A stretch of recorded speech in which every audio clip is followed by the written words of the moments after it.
Welcome back to this tactics testing series. My name's Korky, and today we're going to bring you another tactic, one that I've carried forward from Football Manager 2022 into 23, and now we're bringing it into 24 as well. Quick bit of housekeeping: we're using this with Spurs in England, we're using it with Roma in Italy, with Real Madrid in Spain, and my local team, Institute Football Club, in the Northern Ireland Block 41 Championship. So let's get a look at the tactic first of all. Let's get a look first of all at the success we've had, and then we'll get a look at the tactic and the team instructions also. So as we will see here, it's gone pretty well for us with Spurs. We have finished fourth in the league. We finished there on 81 points, only 2 points ahead of United. As you'll see there, we have lost 9 games using this tactic. Again, this, as mentioned in previous videos, this is not a direct plug and play. It's not going to guarantee success. You may need to tweak a little bit depending on your own players. We have lost 9 games. We have drawn only 3 games against Brentford and Sheffield United, specifically 2 games we probably should have won. Had we won those 2 games, we would have finished in at least third, goal difference depending. We may have even finished in second, ahead of Liverpool. Quick look at the cup competitions. We've gone out in the FA Cup in the third round, which is the first entry round for Spurs to Man City.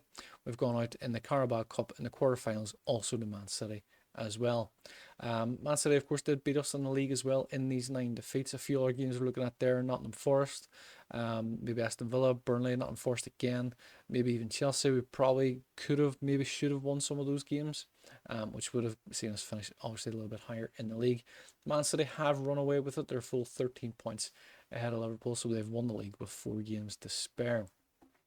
Looking at the goal scoring charts, we see Richarlison coming in with 24 goals, Heung-min Son coming in with 21, obviously both of them playing up front as strikers. We have Madison contributing with 18 goals, Kulusevski with 13, and even Ivan Perisic coming in there with 13 goals as well. So it's gone pretty well for us with Spurs. I'd be delighted with the 4th place finish this year. I'll jump to Italy now and we'll look at Roma, and as you can see there, Roma coming in 2nd place, only 3 points behind the winners AC Milan. Again, we've drawn 5 games there. I'm looking at probably Empoli and Frosinone. We probably should have won those games. Looking at the 8 defeats we've had there, we've lost to Cagliari, we've lost to Monza, who I think got relegated. Yes, second bottom. Monza got relegated. We've also lost to Lazio as well in the derby game. So a couple of those draws and defeats, we probably should have won those. Had we actually, again, this is a simulation, had we actually been managing and playing those games, we might have been able to make the changes to guarantee victories in those, and we might have won the league. But we finished second, very, very pleased with that. Roma are predicted to finish in 6th in the league this year.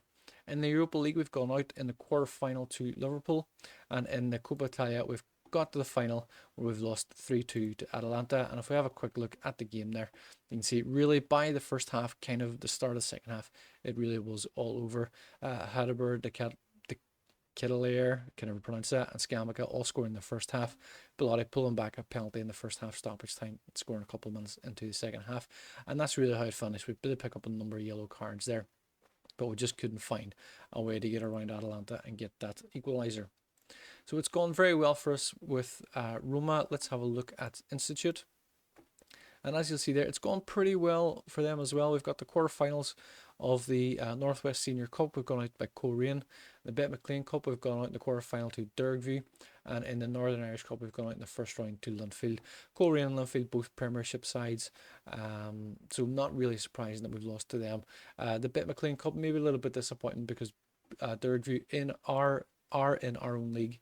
We maybe could have beat them as well, considering they finished just above the relegation spots there. But a quick look at the league, as we'll see there, we finished in 5th place with 57 points, still only a couple of points away from 3rd and 4th, where we might have been able to get to that playoff for the promotion spots. But it wasn't to be. We'll have a quick look at the goal scoring charts. Jack Hoyle and Sean McCarron both contributing with 19 goals, both playing up front, are the 2 highest scorers. Liam Mullen coming in 3rd there, was the next closest with 6 goals. Just realising we didn't look at the goal scoring charts with Roma. We'll do that very quickly, and we'll see Tammy Abraham coming in there with 28. We have Sardar Azmoun coming in with 21. We have Dybala coming in with 19, and Cristante and Sanchez contributing with 14 and 11 each, and even Belotti, mostly playing off the bench, coming in with 10 goals also.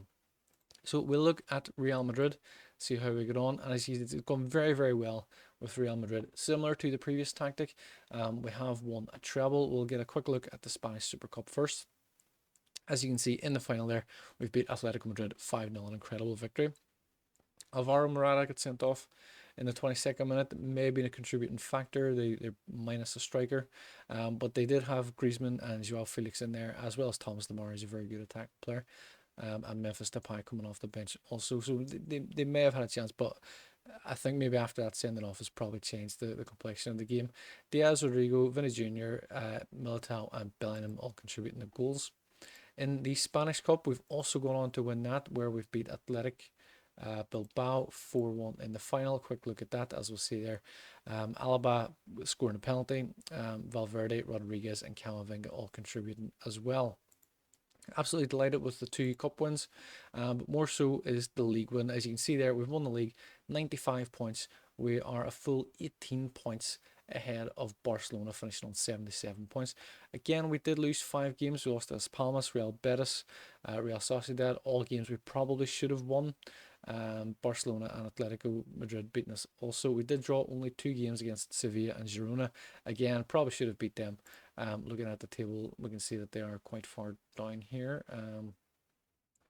Maybe not as far as I initially thought. Sevilla have finished in 5th and Girona have come in there somewhere else in the league as well. I think the Girona go down. Girona finished in bottom, so they get relegated.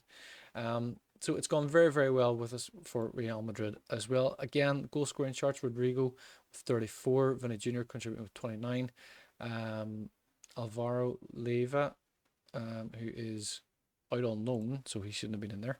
Alaba contributing with 14 goals. A few of them were penalties. I've had a little check. Valverde with 12. Eder Militao contributing with 11, and Bellingham and Diaz contributing with 9 goals each as well. So it's gone very, very well for us with Real Madrid. Unfortunately, in the Champions League, similar again to the previous tactic, we did get knocked out in the round of 16 by Man City. We'll have a look at the tactic and the team and player instructions. It is a 4-4-2, as mentioned. It's one I've carried over. It was incredibly successful in my 15-year Spurs game in FM24. Did very well for me in FM23, so we thought only right to bring it forward and try and recreate it in FM24. Team instructions: we have a sweeper keeper on attack duty, no additional instructions. On left back and right back, we have 2 inverted wing backs, both on support duty. Both additional instructions are take more risks, shoot less often, tackle harder. We have 2 ball playing defenders in central defence, both on defend duty. Quite a few instructions: passage shorter, dribble less, shoot less, stay wider, tackle harder. In central midfield, we have a box-to-box midfielder on support duty. We have passage shorter, take more risks, dribble more, shoot less often, get further forward, move the challenge, closing down, tackle harder, mark tighter. Quite a lot going on there. And a Roman playmaker beside him on support duty with more direct passes, shoot less often, tackle harder, mark tighter. On the wing, we do have 2 wingers, both on support duty, both having the same additional instructions. Those are take more risks, cross from the byline, hold position, close down more, tackle harder, mark tighter. And up front, we have 2 advanced forwards, both on attack, both with the same instructions as well. Take more risks, dribble more, tackle harder, mark tighter. In terms of the team instructions, we're going with a custom vertical tiki-taka. We have an attacking mentality. A lot of instructions again. This one seems to work very well. Generally, a lot of instructions can be counterproductive. We're playing standard with pass the ball into space, play out from the back, overlap left and right. We're using a shorter passing and a much higher tempo. We're going to hit low crosses. We're going to work the ball in the box. We're going to run at the defence as well. In transition, we're going to counter press, counter attack. We're going to distribute to the centre back and the full backs by rolling it out. And out of possession, we're going to play with a much higher defensive line, a high press, trigger press much more often, prevent short goalkeeper distribution, and we're going to step up more. So we're really trying to step that back line up. We're going to create a lot of space in behind, but we're also going to create a lot of offsides as well. So that is the tactic in a nutshell. I said it's worked very well in in FM23 as well as the previous 2 iterations of Football Manager as well. You can of course download the tactic from the link in the description below. Please do leave your comments as well. Let us know how you get on it. While you're down there as well, please do hit that subscribe button. It does help us to grow the channel. It helps us to bring you more content like this in the future as well. That is it for me. I do hope you've enjoyed this. We will see you in the next one. Thank you and take care. Thank you for watching this video. I do hope you've enjoyed it. Please do like, share, subscribe, and leave your comments below. I'd love to hear your feedback as well. You can check out one of these recommended videos. We will see you in the next one. Thank you and take care.